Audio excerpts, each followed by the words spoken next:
In the Middle East, tensions have reached a boiling point. A suspected Israeli airstrike in Damascus not only shook the Syrian capital, but also set off a chain reaction across the region. In response, Iran launched its first-ever direct attack on Israel, unleashing a barrage of over 300 drones and missiles, lighting up the night sky and sending shockwaves through neighboring countries. The scale and coordination of the assault marked a dramatic escalation in hostilities. Israel, with crucial support from the US and allied forces, managed to intercept nearly all incoming projectiles.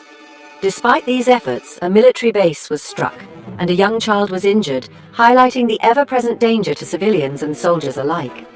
As the world watched anxiously, global leaders called for restraint, deeply concerned that any further escalation could ignite a much larger conflict. Iran, meanwhile, issued stern warnings, vowing a more forceful response if Israel chooses to retaliate. Now the entire region stands on edge.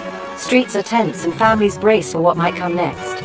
With every decision carrying enormous consequences, even a single misstep could plunge the Middle East into a wider, more devastating conflict. The Aukus Pact, an ambitious agreement between Australia, the UK and the US to provide Australia with nuclear-powered submarines, was meant to reshape security in the Indo-Pacific and strengthen alliances. But now the deal faces uncertainty, as shifting US political winds cast doubt on its future, raising concerns among allies and defense experts alike. A possible return of Donald Trump to the White House could upend the agreement, as his administration's unpredictable foreign policy may deprioritize or even abandon AUKUS altogether. This leaves Australia's long-term defense strategy in limbo, forcing leaders to reconsider their options and prepare for a range of outcomes. The pact's uncertain future is a real test of how closely allies can cooperate when US commitments become less predictable and global security is at stake. For Australia, the stakes are higher than ever, as the nation weighs its security needs against the backdrop of global power shifts.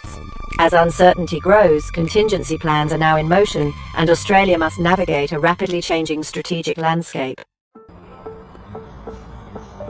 In the stillness of night, Israel launched a calculated and precise strike on an airbase near Isfahan, deep within Iranian territory. This operation was a direct response to Iran's earlier attack, and it sent shockwaves through the region and beyond. The targeted base was located dangerously close to some of Iran's most important nuclear sites, raising immediate concerns about the potential for escalation. Iranian officials quickly downplayed the extent of the damage, insisting that the attack had little impact. Yet the underlying message was unmistakable. Israel demonstrated its ability to strike at highly sensitive and protected locations. The International Atomic Energy Agency soon confirmed that no nuclear facilities were hit in the strike, providing some reassurance to the international community. Despite this, anxiety and uncertainty are spreading across the globe, with people and markets reacting nervously to the unfolding events. As world leaders call for restraint, there is a collective hope that this dangerous exchange will not spiral into a larger conflict, but instead open a path toward de-escalation and renewed dialogue.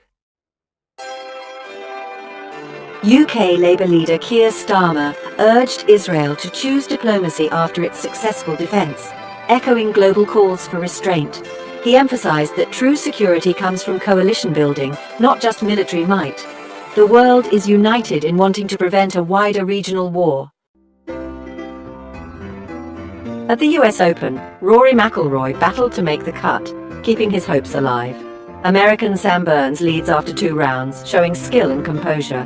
The weekend promises drama. Will McIlroy stage a comeback, or will Burns claim his first major? It's a test of mental strength at the highest level. The UK Honours List celebrates David Beckham and Gary Oldman, both set to receive knighthoods for their contributions to sport and drama. Their recognition highlights the impact of public figures who inspire and give back. It's a moment of national gratitude for a lifetime of achievement. In the Canadian Arctic, rangers face life-threatening rifle malfunctions in extreme cold. The government is urgently working to fix or replace the faulty weapons. Reliable equipment is vital for safety in such harsh conditions. For the rangers, the fix can't come soon enough.